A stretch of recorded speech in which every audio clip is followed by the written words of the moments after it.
नमस्कार, स्वागत है आपका प्रोफेशनल एस्ट्रोलॉजी पर। मैं यशराज तिवारी आज आप सभी के सम्मुख उपस्थित हुआ हूं मार्च 2025 के मासिक राशिफल को लेकर।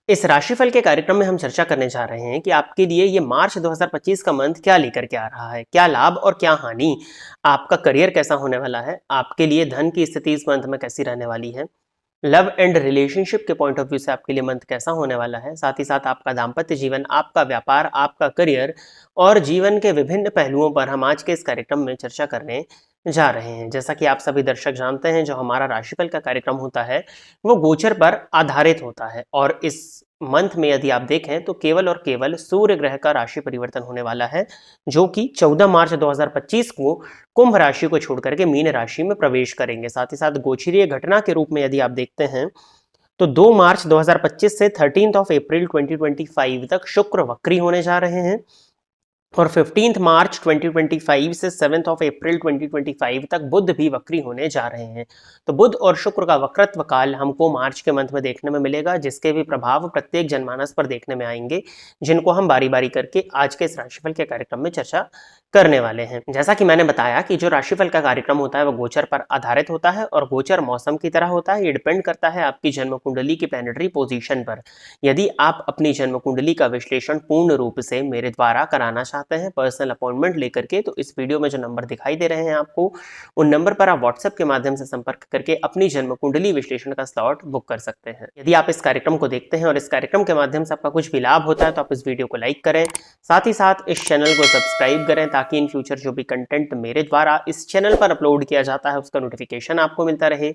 यदि इस कार्यक्रम के माध्यम से आपका कुछ भी लाभ होता है तो आप इस वीडियो को ज्यादा से ज्यादा लोगों के साथ में शेयर करें ताकि और भी लोगों का लाभ और उसका माध्यम आप सभी दर्शक बने। आइए अब हम चर्चा प्रारंभ करते हैं राशियों के क्रम में छठी राशि अर्थात कन्या राशि के जातकों के लिए मार्च 2025 का ये मंथ क्या लेकर के आ रहा है। कन्या राशि के जातकों के लिए देखा जाए तो राशिपति बुध बनते हैं और ये पूरे ही मंथ आपके लिए 7th हाउस में संचरण करना जारी रखेंगे।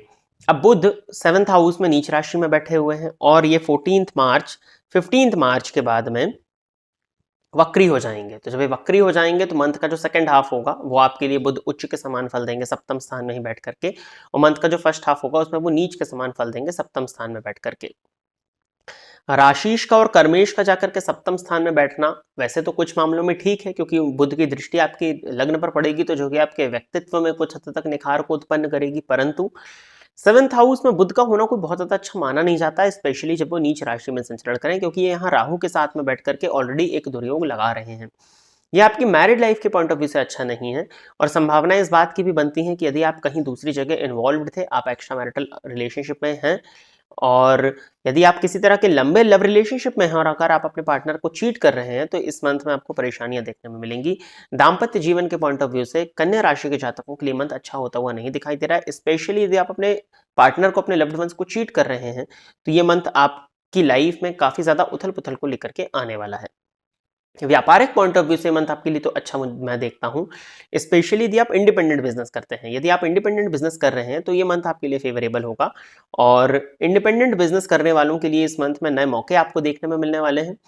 मल्टीपल सोर्सेस ऑफ इनकम आपको देखने में मिलने वाले हैं। यदि आपका व्यापार पार्टनरशिप में है तो पार्टनर के साथ में जबरदस्त विवाद आपका इस मंथ में हो सकता है, स्पेशली ये ज्यादा तब होगा जब आपकी जन्म कुंडली की दशाएं भी फेवरेबल ना चल रही हो तब।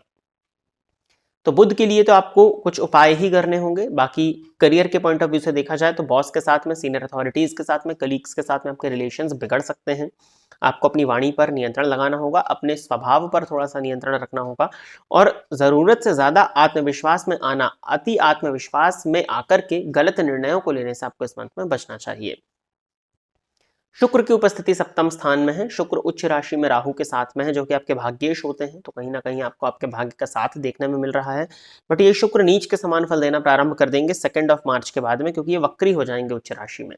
अब जब ये उच्च राशि में वक्री होंगे तो ये आपको उकसाएंगे अनैतिक कृत्यों को करने के लिए, ये आपको उकसाएंगे एक्स्ट्रा मैरिटल रिलेशनशिप में जाने के लिए, ये आपको उकसाएंगे अपने पार्टनर को चीट करने के लिए, ये आपको उकसाएंगे ये इनके प्रकार सुख सुविधाओं को प्राप्त करने के लिए। तो आपको इस चीज पर नियंत्रण लगाना होगा अपने बुद्धि और विवेक का इस्तेमाल करते हुए। अब बुद्धि का कारक भी इस मंथ के लिए फर्स्ट हाफ में तो आपके लिए नीच का ही फल दे रहा है, तो कहीं ना कहीं आप अपने बुद्धि का इस्तेमाल उतना ज्यादा नहीं कर पाएंगे। परंतु गुरु की दृष्टि आपके लग्न पर है, और यदि आपकी जन्म कुंडली में गुरु की स्थिति अच्छी है तब आपको बहुत ज्यादा चिंता नहीं करनी होगी, क्योंकि तब आप अपने बुद्धि विवेक से अपने नैतिक कृत्यों को करते हुए आगे बढ़ेंगे, और फिर ये जो दुर्योग बन भी रहे हैं इसका बहुत ज्यादा इंपैक्ट आपकी लाइफ में नहीं पड़ेगा। तो ये आपकी कुंडली पर निर्भर करेगा, इस ये जो गोचर पोजीशन बन रही है वो।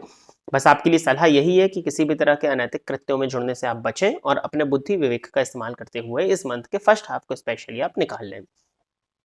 मंगल की उपस्थिति आपके लिए 10th हाउस में होने जा रही है। मंगल का दशम भाव में जाना बहुत अच्छा माना जाता है, आपको करियर में ग्रोथ ही देखने में मिलती है।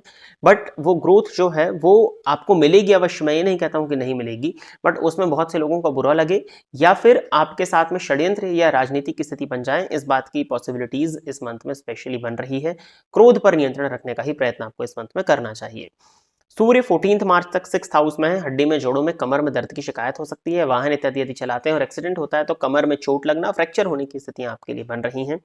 पिता के स्वास्थ्य में परेशानी, पिता के स्वास्थ्य का आपको ध्यान देना चाहिए। वैसे शत्रुहंता योग है, तो शत्रु पक्ष से आप इस मंथ में बचे हुए रहने वाले हैं। सूर्य राशि परिवर्तन करके 7th हाउस में जाएंगे, ये भी आपकी मैरिड लाइफ के लिए कोई बहुत अच्छा नहीं माना जाएगा, क्योंकि 12वें के स्वामी सप्तम स्थान में है, जीवन साथी से दूरी और अलगाव को प्रदर्शित कर रहे हैं। तो फिर से वही बात आ जाती है कि कैरेक्टर यदि कतई लूज होता है तो रिलेशनशिप और मैरिड लाइफ इस समय पर ब्रेक भी हो सकती है, कोर्ट कचहरी की स्थितियां भी बन सकती हैं, तो ध्यान देने की जरूरत यहाँ पर आपको होगी। बाकी सूर्य का सप्तम स्थान से संबंध बनेगा, तो अपने अहंकार पर आपको नियंत्रण लगाना है। यदि आपका अहंकार नियंत्रित होता है तो कोई बहुत ज्यादा चिंता फिर यहाँ पर आपके लिए नहीं बनती है। और गुरु की उपस्थिति नवम भाव में हो तो वैसे भी बहुत से दुर्योगों का ये शमन कर देती है, तो ये आपके लिए होगी, बट आपकी कुंडली में गुरु की स्थिति पर ये चीजें निर्भर करेंगी।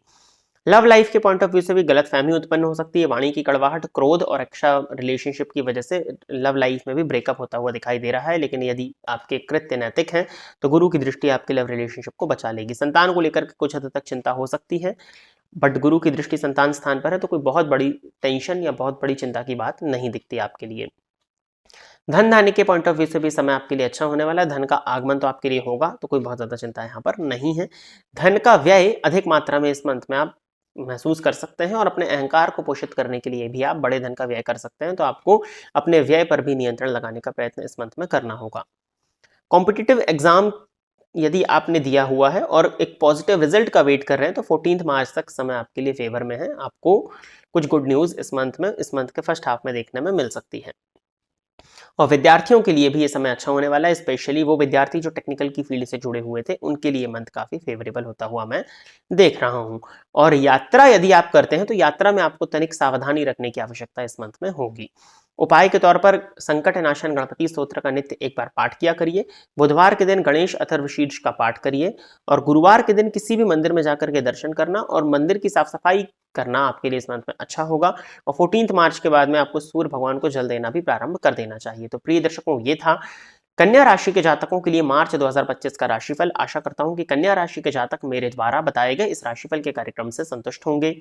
यदि आप इस कार्यक्रम को देखते हैं और इस कार्यक्रम के माध्यम से आपका कुछ भी लाभ होता है तो आप इस वीडियो को लाइक करें, साथ ही साथ इस चैनल को सब्सक्राइब करें, ताकि इन फ्यूचर जो भी कंटेंट मेरे द्वारा इस चैनल पर अपलोड किया जाता है उसका नोटिफिकेशन आपको मिलता रहे। यदि इस कार्यक्रम के माध्यम से आपका कुछ भी लाभ होता है तो आप इस वीडियो को ज़्यादा से ज़्यादा लोगों के साथ में शेयर करें, ताकि और भी लोगों का लाभ और उसका माध्यम आप सभी दर्शक बने। आज के इस कार्यक्रम में बस इतना ही रखते हैं। नमस्कार।